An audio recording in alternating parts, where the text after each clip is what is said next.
Welcome back to Tarot Page Philippines po. So, this video gawin natin ang energy check para po sa may mga sun, moon, at rising na Cancer. If you're new, subscribe, like, and share. Ito yung card na gamit natin.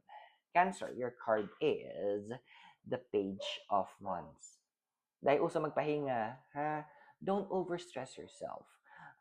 Kumaga, yes, ang isip mo ang daming responsibilities, ang daming deadlines, pero meron ka ring responsibility to take care of yourself.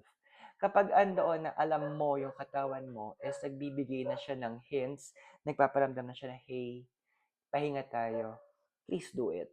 Kasi, ang mahirap kasi yan na kung naranasan mo na sana or mararanasan mo sana, pero wag naman sana, na yung tinatawag yung hapo dahil hindi mo gugustuhin. Kakatapos ko lang sa ganun. So, wag mong hayaan. Rest is very important and it's crucial para to make sure that you are on 100% when you do your duties and responsibilities.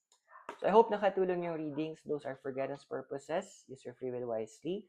Subscribe, like, and share para makita tayo sa mga next video.